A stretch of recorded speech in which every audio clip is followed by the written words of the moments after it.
Donc quand on s'installe, meilleure position au volant, c'est jamais avoir les bras complètement tendus, légèrement fléchis. Donc, membre supérieur légèrement fléchi. Quand vous débrayez à fond, la petite astuce, c'est pareil, la jambe légèrement fléchie, en débrayant à fond. Toujours bien penser à ne pas laisser le pied au-dessus de l'embrayage. Toujours bien se poser à gauche. Oui, ça c'est un défaut de tout conducteur. Ouais. Ça permet de se caler, d'avoir le bassin au fond du dos pour bien sortir la voiture. Niveau position de conduite, donc vous avez vu le volant, c'est pas fait pour rien. Les volants sont faits avec des petits encoches pour mettre 2 pouces, bien 9h15. Ça c'est la position de conduite vraiment idéale. Vous avez tout ce qui est régulateur, tout ça dessus. Quand si vous faites un peu de circuit ou de choses comme ça, si vous tapez un peu dans les freins, jamais mettre le frein à main. Ça risque de voler les disques. Ah ouais? Ouais, ça c'est jamais mettre de frein à main, la laisser sur un endroit, même avec une vitesse à l'arrière ou même sans vitesse. D'accord, donc vous voulez dire constamment. Par exemple, voilà, vous venez chez nous ou sur un autre circuit faire 3-4 tours, vous faites 3-4 tours, forcément vous faites bien chauffer les freins. Ouais. Quand vous arrêtez après un tour de désaccélération, toujours bien penser à désaccélérer. Vous laissez, vous tirez pas le frein à main. D'accord, après avoir fait chauffer, d'accord. Parce que ça force le disque. Ouais, tout à fait. Donc ça c'est vraiment important de bien respecter ça. Pareil, si vous faites des tours de circuit, les premiers tours, il faut toujours bien faire chauffer la voiture, jamais partir à froid. Et quand vous l'arrêtez, vous la laissez tourner comme ça pendant que ça refroidisse, que bien 5 minutes, je pense pas plus. Oh non, rassurez-vous. Vous faites 3 km 300, 12 mètres de large. Très technique, donc les trajectoires assez compliquées. Quand on veut faire un peu de performance, un peu se faire plaisir en voiture, il y a des règles à respecter. C'est par exemple toujours bien freiner avec le volant bien droit avant un virage, bien faire un freinage puissant et puis décélérer un petit peu, voilà, plutôt que freiner puis accélérer au freinage. Hein. Voilà. Et toujours bien regarder au loin, pouvoir regarder où on met les roues. En fait, c'est les yeux qui guident leur regard, qui guident les gestes. Toujours bien accélérer, bien attendre avant d'accélérer. Souvent les gens veulent accélérer trop tôt, donc ils ont les roues complètement braquées. Donc forcément, vous partez complètement sous virage parce que vous avez les roues braquées en accélération, le pneu ne peut pas avoir toute la performance. Donc là, la grande parabolique, là, on fera attention parce qu'elle est très longue, elle est assez rapide. C'est toujours 9h15. Normalement, tous les virages, on ne bouge pas les mains du volant. Ah, je me souviens, moi, que je faisais quand même des... Ça dépend, on peut le faire. Sur la Clio, j'avais quand même les mains qui chevauchaient. Toujours bien respecter extérieur, intérieur, extérieur. En plus, le bruit est vraiment sympa de cette voiture.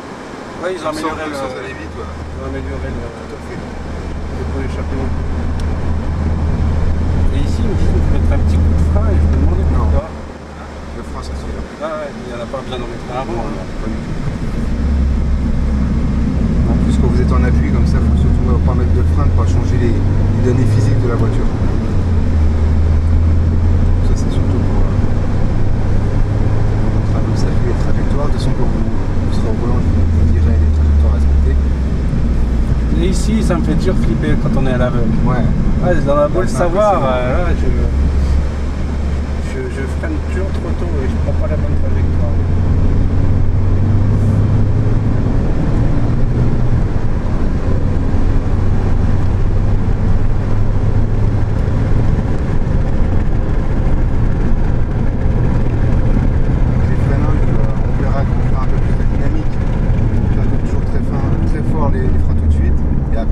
J'arrive et plus on fait un dégressif. Ça c'est le freinage. On attend, on braque et on accélère seulement quand on commence à débraquer. Il faut redonner toute la puissance à la voiture.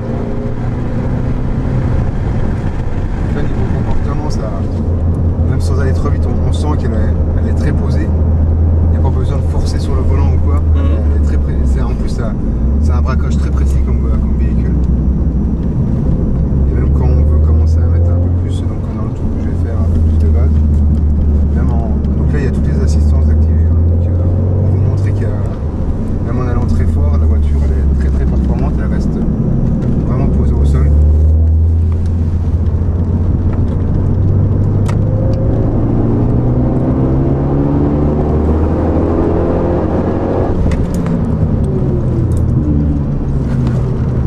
Ça freine très fort.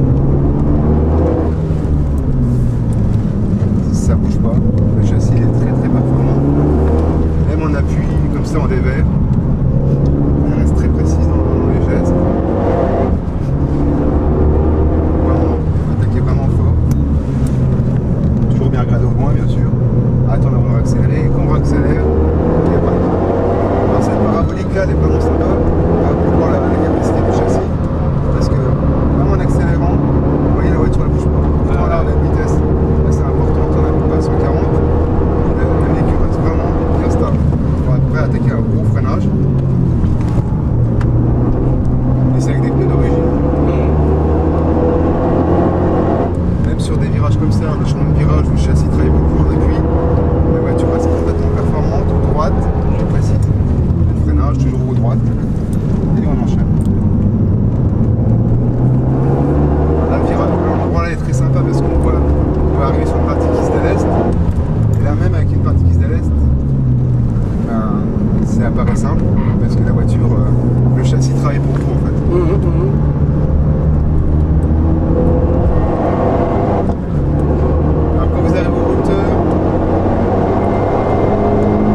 redoutable comme voiture. Ouais, c'est vrai.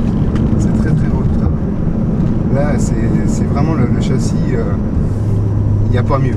En berline, Mégane ou même les Clio. J'ai vu sur internet, Sohail Ayari, il a essayé, il a dit c'est la meilleure traction avant tout à fait. que j'ai jamais essayé. On arrive à passer, donc il y a 265 chevaux, on passe les 265 chevaux au sol assez facilement si on attend bien avant de accélérer, des choses comme ça.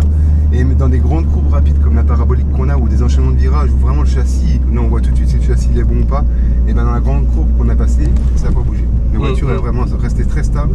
Alors, petite astuce, quand on est dans une grande courbe comme ça, si un jour vous revenez avec cette voiture, il faut surtout pas lâcher. Vaut mieux si vous... Dans la parabolique, il faut tout le temps être... Il faut toujours à une vitesse le même volant et puis la même accélération. Et on attend, et la voiture va se passer tout seul. Le problème des gens, ce qui se passe, c'est quand ils sont dans un parabolique, donc déjà, souvent ils n'ont pas la bonne trajectoire, et la voiture commence à sous-virer, donc quand c'est l'avant qui part, par réflexe, par peur, il relâche un grand coup. Et là, vous avez un transfert de masse qui se fait, donc c'est normal, c'est physique. La voiture en plus est en appui. Là, vous avez l'arrière qui décroche d'un coup. Parce que même cette voiture-là, moi j'ai pu l'essayer sous la pluie, en désactivant toutes les assistances. Et ben même quand si vous la mettez à la limite dans un virage, elle va partir, mais elle n'est pas du tout traître. Elle va partir vraiment tout doucement et elle est très facilement reprenable, même pour quelqu'un qui n'a pas trop de notion de pilotage, elle se reprend assez facilement. Donc c'est vrai qu'elle est vraiment très saine comme voiture, on peut vraiment s'amuser. Et c'est, comme je vous disais, c'est le meilleur compromis, quoi. Piste, on se fait plaisir, hop, on vient, on roule un petit peu, et après on repart par la route, on est tranquille, ça reste une voiture confortable, le poste, tout tranquille. Et on est bien assis, quoi, on est bien maintenu. Ouais, je suis étonné quand même. Bon, il faut dire qu'on est sur une piste, donc il n'y a pas de bosse. Du confortable, parce qu'en châssis, Recaro, tout, en avant, ça va. Même derrière.